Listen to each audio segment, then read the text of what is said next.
नमस्कार, आप देख रहे हैं न्यूज 18 स्पेशल और सीधे न्यूज रूम से मैं आपसे मुखातिब हूं सुकन्या सिंह। और आज न्यूज 18 स्पेशल में सबसे पहले बात करेंगे सुशांत सिंह केस मामले की। जी हां, इस केस में हर पल नए खुलासे हो रहे हैं और पल पल चीजें बदल रही है। सबसे पहले हम आपको उस शख्स की बात सुनाते हैं जो सुशांत की मौत के बाद, जी हां, उसकी मौत के बाद वहां पर मौजूद था। जब इंसिडेंट हुई थी उस दिन सुबह हम उनको पूछने वाले थे कि लंच में आप क्या खाओगे, इसलिए हम नॉक कर रहे थे। तो नॉक करा, बहुत देर लॉक नहीं खोलने पर हमने दरवाजा चाबी वाले को बुलाया। उनके सहायता से हमने दरवाजा का लॉक तोड़ा और अंदर गया तो देखा कि सर नहीं रहे। तभी जो सच है वो एक्चुअली मैं चाहता हूँ कि इन्वेस्टिगेशन हो इस मैटर में, और मुझे बहुत फेथ है अपने सिस्टम पे, बिहार पुलिस या मुंबई या सीबीआई में। आई होप ये तरह इन्वेस्टिगेशन होके सच सामने आए, क्योंकि मैं भी चाहता हूँ एग्जैक्टली हुआ क्या। रिया के घर के जाने के बाद उनके सिस्टर घर पे आए थे उनका ध्यान रखने के लिए, और जब दिशा का न्यूज जब उनको पता चला वो पूरा उनका बिहेवियर में बहुत चेंजेस आ चुके थे, क्योंकि that affected him a lot. तो उनके मेंटली वो बहुत ऐसे स्ट्रेस में आ चुके थे और बहुत रो भी रहे थे। सुशांत को जब मैं उस टाइम पे उस दिन देखा था, ऐसे मैं बहुत शॉकिंग लगा मुझे। मतलब ऑफ कोर्स मैं बहुत शॉक में था, लेकिन एज अ पर्सन वो हमारे साथ बहुत ही इन डेप्थ लेवल पे हमको हमारे साथ कॉन्वर्सेशंस करते थे, क्योंकि सुशांत, मैं और बाकी लोग एक कॉमन उनके टॉपिक्स पे हम लोग बात कर रहे थे, जैसे साइंस और हो या फिर स्पेस हो या फिर म्यूजिक और स्पिरिचुअलिटी के लेके हम लोग बहुत सारे बातें हम लोग करते थे। और as a person he was really, उनके एनर्जी लेवल हमेशा बहुत ही अच्छे ही होते थे। तो सिद्धार्थ पिठानी का एक्सक्लूसिव इंटरव्यू आप सुन रहे थे न्यूज 18 बिहार झारखंड पर। जी हां, सिद्धार्थ पिठानी का नाम लगातार सुर्खियां बटोर रहा है। कभी मुंबई पुलिस की जांच या बिहार पुलिस की जांच के दरमियान ही हैदराबाद चले आने के कारण, तो कभी उनका सिम, सुशांत सिंह राजपूत ने उनके नाम का सिम इस्तेमाल किया था, इस वजह से उनका नाम सुर्खियां बटोर रहा है। तो इस दरमियान क्या कुछ कहा सिद्धार्थ पिठानी ने, वो आपने सुना। चलिए बढ़ते आगे, रुक करते हैं अगली खबर का, जहां पर तकरीबन 50 दिन बाद सुशांत सिंह की कॉल डिटेल्स सामने आई है। उन कॉल डिटेल्स में बेहद चौंकाने वाले खुलासे हुए, लेकिन सबसे बड़ी बात ये सामने आई कि मौत से पहले तकरीबन 6 दिन पहले तक रिया और सुशांत के बीच कोई बातचीत नहीं हुई थी। तो मौत से पहले सुशांत और रिया की कोई बात नहीं हुई थी। 8 से 14 जून के बीच सुशांत रिया की बात नहीं हुई थी। रिया ने सुशांत को न कॉल किया था न मैसेज। 8 से 14 जून के बीच सुशांत ने बहनों से बात की थी। बहन मीतू और श्वेता से सुशांत की बातचीत हुई थी। आखिरी बार सुशांत ने बिजनेस मैनेजर को फोन किया था। 14 जून को मैनेजर उदय सिंह से सुशांत ने बातचीत की थी। स्क्रिप्ट को लेकर मैनेजर से सुशांत सिंह राजपूत की बातचीत हुई थी। और इन सब के बीच आपको बताएं कि सुशांत और उदय के बीच 368 सेकंड बात हुई थी। 13 जून को सुशांत और उदय की 6 बार बात हुई थी।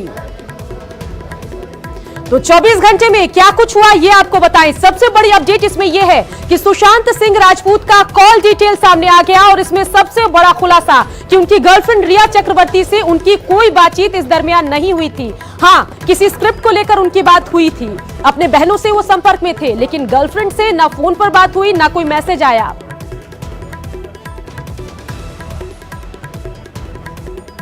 देर शाम सीबीआई जांच की अधिसूचना जारी कर दी गई है। तो 24 घंटे में क्या कुछ हुआ है वो हम आपको दिखा रहे हैं। कल सुशांत के पिता ने सीबीआई जांच की मांग की थी।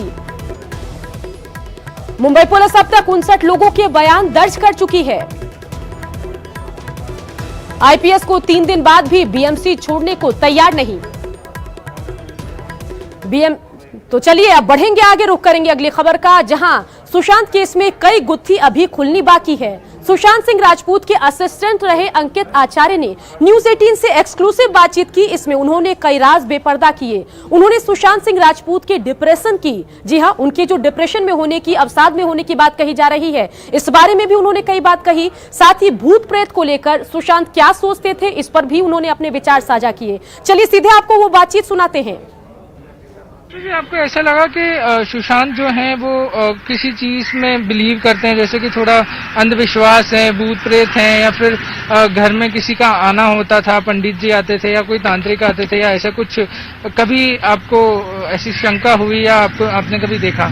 नहीं, एक बात तो पहली सच बात है कि ये भूत प्रेत पे भैया विश्वास नहीं रखते थे। सुशांत भैया भूत प्रेत पे विश्वास नहीं रखते थे। वो भी एक ही विश्वास रखते कर्मा पे।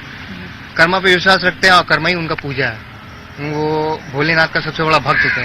और सबसे बड़ा बात कि वो महामृत्युंजय मंत्र सुनते थे हेडफोन लगा के, हम ही लगा के देते थे। वो सुबह सुबह मेडिटेशन भी करते थे, महामृत्युंजय सुनते थे, मतलब बहुत सारा करते थे। एंड महामृत्युंजय सुनते थे। फिर उनके बाद फिर खाना पीना सोना, और ये उनका मतलब भूत प्रेत पे विश्वास नहीं रखते थे। एंड एस्ट्रोलॉजी, मतलब एस्ट्रोनॉट होता है जो खगोल शास्त्री बोलते हैं हिंदी में, तो उन पे विश्वास रखते थे कि क्योंकि 100 बच्चों को नासा भेजे थे पढ़ाई के लिए उन्होंने, ये तो आपको भी मालूम है। तो इतना दिलदार इंसान थे, सबको हेल्प भी करते थे। एंड कोई एक बाढ़ आया था, उनको भी हेल्प किए थे उधर, कुछ नोक झोंक नहीं था, हेल्प किए बहुत, मतलब सबको हेल्प किए, ऐसा बात नहीं है। वो भूत प्रेत पे विश्वास एकदम नहीं रखते थे, अपना कर्मा पे विश्वास रखते थे। एंड जो एस्ट्रोनॉट है उन पे विश्वास रखते थे कि हमको ये करना है, साइंटिस्ट के ये करना है। एंड वो लिखते रहते थे, कुछ अपनी माँ के बारे में लिखते रहते थे, इंस्टाग्राम पे पोस्ट करते रहते थे, गेम खेलते रहते थे बस। और ये भूत प्रेत पे कोई विश्वास नहीं रहता है। और उस समय डिप्रेशन भी उनका नहीं था। तो कभी आपसी में कभी नोकझोंक ऐसा कुछ हुआ हो घर में, कि कोई आया हो, या ऐसा कुछ वाकया आपको याद हो, या ऐसे कुछ चीजें अगर कुछ ध्यान में हो तो आप बताना चाहें? नहीं, ऐसे तो कोई नोक झोंक तो नहीं था, ना कोई डिप्रेशन था भैया को। जब हम लोग थे तो कोई डिप्रेशन नहीं था, हंसी मजाक, खेलना कूदना, उनके साथ क्रिकेट खेलना, आई थिंक उनके साथ बैडमिंटन खेलना, टेबल टेनिस खेलना, ये सब होते रहता था। गेम खेलना, उनको मैं मसाज कर देता था रात को और अच्छे से सो जाते थे। एंड मैं उनके साथ ही सोता था बगल में, क्योंकि उनको 4 बजे उनको उठाना पड़ता था टेलीस्कोप देखने के लिए। तो वो टेलीस्कोप में प्लैनेट ये सब मून फून देखते रहते थे, हम लोग को भी दिखाते थे। तो एप्पल काट के देना, फिर कॉफी लेके जाना, फिर टेनिस किड होता है वो पैक करके हम लोग ले जाना। उन सब ड्राइवर नहीं था, गाँव गए थे, तो सुशांत भैया चलाते थे, मैं यहाँ बैठता था, उनको खिलाते खिलाते हंसी मजाक करते करते जाते थे। तो ये लोगों को आप जानकार नहीं है, ये दो जो लोग मैंने जिनका नाम लिया उनसे आप शायद पहले चले गए थे, उनके बाद इनकी एंट्री हुई सुशांत की लाइफ? यस, ये इंटरव्यू हुई। सिद्धार्थ पिठानी सब ये बाद में ही आए हैं, सुशांत सर के डेथ होने से पहले ये सब आए थे। और मालूम तो नहीं ये सब क्या हुआ, इन लोग का क्या प्लानिंग है, क्योंकि मैं उनका पर्सनल असिस्टेंट रह चुका हूँ। कि मुझे भी दुख लगता है कि वो बेचारे इतना अच्छे खुश इंसान थे, अपने दम पे स्ट्रगल पे आए हैं। उनका मतलब कोई गॉड फादर नहीं था, तो ऐसा नहीं होता है वो, क्योंकि वो मतलब सुसाइड कर ही नहीं सकते थे, क्योंकि मैं जानता हूँ उनको। और रूम जो लॉक करते थे, कि वो रूम लॉक कभी करते नहीं थे। वो जब सोते थे रूम कभी लॉक कर नहीं थे। जब उनका खून हो गया, सोने भीतर से लॉक हो गया, वो लॉक कभी करके नहीं सोते। क्योंकि मैं जब से था, जब वो रूम लॉक नहीं करते थे, ऐसे खोल के छोड़ के सो जाते थे, क्योंकि हमको भी आना पड़ता था रूम में सोने के लिए उनके साथ, मतलब साइड में। तो वो कभी रूम लॉक करके सोते नहीं थे, उनका आदत ही नहीं था। ये बात है, सबसे मेन पॉइंट ये है। अंकित, जब आप साथ में रहते थे, और कौन कौन जो था, जो परिवार का हिस्सा था, कौन कौन घर में रहता था, कौन कौन था, किसका आना जाना लगा रहता था उस घर में, ऐसा कुछ? सब सुशांत भैया हम लोग के साथ थे, तो हम लोग, मैं और अशोक और सुशांत भैया 3 जन फैमिली थे, हम लोग वहाँ रहते थे। एंड रिया आने से पहले की बात है। एंड उनकी एक दीदी थी प्रियंका, जो दिल्ली में रहती है, प्रियंका दीदी, तो वो आती थी 4-5 महीने के लिए रहने के लिए, तो और खुश हो जाते थे सुशांत भैया। तो हम लोग फैमिली ऐसे व्यवहार करते थे, एक साथ खाना बनाते थे, एक साथ बैठ के खाते थे। मतलब एक ट्रीट होता है ना कि नौकर नहीं है हम लोग, तो ऐसे नौकर टाइप का बना के नहीं रखते, ठीक है, मतलब अपना फैमिली का हिस्सा एक बना के रखते थे, बस यही इतनी है। तो बिल्कुल ये पुराने असिस्टेंट थे सुशांत सिंह राजपूत के और इन्होंने यही बताया कि डिप्रेशन जैसी कोई स्थिति उस वक्त में सुशांत के साथ नहीं थी। वो खुशमिजाज इंसान थे और ये सब पूरे परिवार की तरह एक साथ रहते थे। चलिए बढ़ते आगे। जहां सुशांत केस की जांच करने मुंबई गई, मुंबई बिहार पुलिस की टीम तकरीबन 10 दिनों बाद पटना वापस लौट आई। टीम के चारों सदस्य फ्लाइट से पटना लौटे, जबकि आईपीएस विनय तिवारी अभी मुंबई में ही क्वारंटीन है। मुंबई से पटना लौटी टीम ने अपनी रिपोर्ट आईजी को सौंप दी है। अब तमाम सबूतों को सीबीआई को सौंपने की तैयारी चल रही है।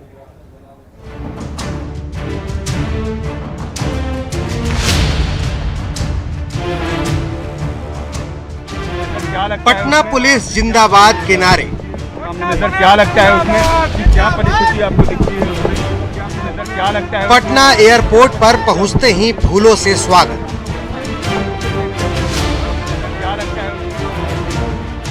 ये बिहार पुलिस के वही 4 अधिकारी हैं जो 27 जुलाई को सुशांत केस की गुत्थी सुलझाने मुंबई रवाना हुए थे। मुंबई पुलिस की लाख अटकलों के बाद भी बिहार पुलिस तकरीबन 10 दिनों तक तहकीकात करती रही और सुशांत केस में अहम सबूत जुटाए। पुलिस टीम का कहना था कि उन्होंने इस तहकीकात में अपनी पूरी जान लगा दी। बहुत बढ़िया, हमने जितना करना था हमने किया है। जी हाँ, बिल्कुल बिल्कुल, जी बिल्कुल। फॉलो कर रहे थे, ऐसा हम लोग को जानकारी मिली थी। कहा जा रहा था कि आप बीएमसी वालों से बच के आप कैसे एयरपोर्ट तक? और जो हम लोग को पुलिस की ट्रेनिंग है उस हिसाब से हमारे सीनियर्स का जो था। 2 दिन से छुपे भी हुए थे बीएमसी से बचने के लिए। नहीं, हम लोग अपना काम लगा, जो हमारे काम था, ये चैलेंजिंग था। हमारे सीनियर्स का हमारा काफी सपोर्ट था। असली बात है, बिहार पुलिस की टीम ने क्या सबूत जुटाए, उनकी तहकीकात कहां तक पहुंची, कौन कौन से सुराग उनके हाथ लगे, ये सब कुछ फाइलों में समेटकर बिहार पुलिस लौटी। हम लोग तो जगह तक पहुंचाए हैं, आगे देखिए क्या होता है सीबीआई का। हम लोग तो जगह तक पहुंचाए हैं, आगे देखिए क्या होता है सीबीआई का। कोई दिक्कत नहीं, सीनियर बताएंगे। सीनियर रिपोर्टिंग कर दिए हैं, सीनियर साहब बताएंगे। हम अनुसंधान के बाद हम लोग नहीं बता सकते, प्लीज। कितने दिन में रिपोर्ट सौंपेंगे आप लोग? उसके बारे में क्लियर कुछ नहीं कर सकते हम लोग अपने लेवल से। पटना पहुंचने के तकरीबन घंटे भर बाद ही पुलिस टीम ने आईजी संजय कुमार और पटना एसएसपी से मुलाकात कर पूरी रिपोर्ट सौंप दी। बैठक बेसिकली सीनियर एसपी साहब के साथ थी कि उन्होंने क्या क्या कार्रवाई वहाँ पर की है, तो उसी के संबंध में जानकारी लेने के लिए। कुछ वहाँ पे बताया जा रहा था क्वारंटीन करने के बाद? नहीं, क्वारंटीन करने की कोई बात नहीं है। हमारी एसआईटी गई और ठीक से आ गई है। नहीं, वो आगे तो केस सीबीआई को जानते ही ट्रांसफर हो चुका है। एसआईटी अपनी केस डायरी सबमिट कर देगी। बिहार पुलिस उन सभी सबूतों को अब सीबीआई के सामने पेश करेगी ताकि सीबीआई सुशांत केस में दूध का दूध और पानी का पानी कर सके। न्यूज़ 18 के लिए पटना से अमित कुमार और संजय कुमार की रिपोर्ट। चलिए इसी के साथ इस वक्त की बड़ी खबर आपको बताएं तो बड़ी खबर आपके टेलीविजन स्क्रीन पर जो इस वक्त की सबसे अहम खबर है, जरा देखिए। आपको खबर बता दें कि रिया की संपत्ति का ईडी को पता चला है। सूत्रों के हवाले से बड़ी खबर आपको बता रहे हैं। ईडी ने रिया के दोस्त, जी हां, ईडी ने इस पूरे मामले पर जांच पड़ताल शुरू कर दी है। रिया की संपत्ति का ईडी को पता चल चुका है और ईडी ने रिया के दोस्त और मैनेजर को बुलाया है। सैमुअल मिरांडा को आज दोबारा पूछताछ के लिए बुलाया गया है। दोपहर 1:30 बजे से पूछताछ चल रही है। तो इस वक्त की बड़ी खबर आपको बता रहे हैं। अमित राय हमारे संवाददाता इस खबर पर ज्यादा जानकारी के साथ फोन लाइन से जुड़ गए हैं। अमित, ईडी की पूछताछ चल रही है दोपहर 1:30 बजे से, क्या कुछ जानकारी आप तक पहुंची है और किन किन बिंदुओं पर ईडी की जांच आगे बढ़ रही है, बताइए। देखिए, ईडी रिया चक्रवर्ती और उनके करीबियों पे लगातार शिकंजा कसती चली जा रही है। कल हमने देखा था सैमुअल मिरांडा से पूछताछ हुई थी। उन्होंने बताया कि किस तरह से जो है घर में जो है रिया का राज चलता था और रिया ने जो है अब सुशांत के सारे लोगों को नौकरी से निकाल के अपने सारे लोगों को फिट किया था।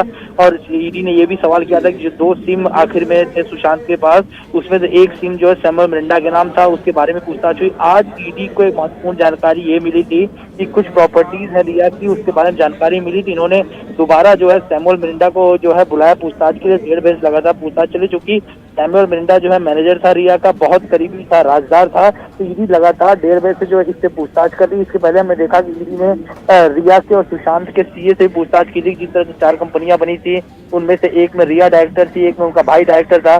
किस तरह से विधि लेन देन था, आर्थिक गड़बड़ी क्या हुई थी, 15 करोड़ रुपए के ट्रांसफर के बारे में जो है जानकारी दी गई। तो लगातार ईडी का शिकंजा चला जा रहा है। अब देखना ये होगा कि सैमुअल मिरांडा जो है आज की पूछताछ में क्या कुछ उगलता है। और कल जो है ईडी ने रिया को समन भेजा है और रिया को जो है ईडी दफ्तर बुलाया है पूछताछ के लिए। तो चलिए, तमाम जानकारी के लिए अमित आपका शुक्रिया। तो 1:30 बजे से पूछताछ जो चल रही है, अभी 6:15 के आसपास का वक्त हो रहा है, तो कुछ घंटे गुजर गए हैं। देखना होगा कि इस पूछताछ से क्या बातें निकलकर सामने आती है। कुछ संपत्ति का ब्यौरा पूछ रही होगी ईडी, साथ ही 15 करोड़ का जो ट्रांजैक्शन हुआ है उसके बारे में भी ईडी जांच पड़ताल कर रही होगी।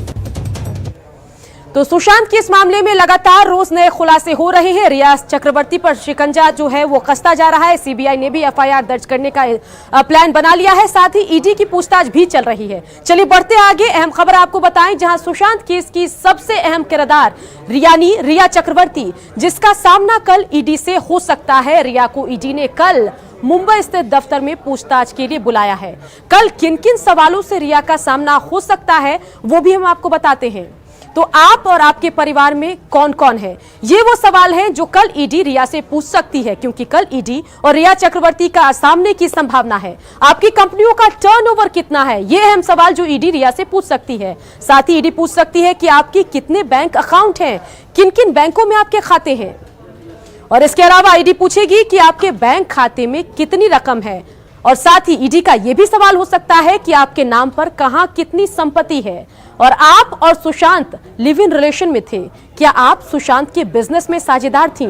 तो ये कुछ सवाल है जो ईडी रिया चक्रवर्ती से पूछेगी। साथ ही ईडी पूछेगी कि आप कितनी कंपनियों में डायरेक्टर हैं। इसके अलावा ईडी का सवाल हो सकता है कि आप किस हक से सुशांत के खाते ऑपरेट करती थी। तो सवाल यह है जिसका जवाब ईडी रिया चक्रवर्ती से कल ले सकती है अगर पूछताछ की गुंजाइश बनी तो। और ये वो सवाल थे जो हम आपको दिखा रहे थे। ईडी रिया चक्रवर्ती से जानने की कोशिश करेगी कि आखिर किन किन बैंक में रिया चक्रवर्ती का अकाउंट है और कहां कहां उनकी संपत्ति है। तो सुशांत केस से जुड़ी अब तक की जो कुछ भी अपडेट थी वो हमने आपको दिखाई, लेकिन इन सब के बीच लगातार देखते रहिए न्यूज़ 18 बिहार झारखंड, क्योंकि लगातार चलता रहेगा खबरों का सफर।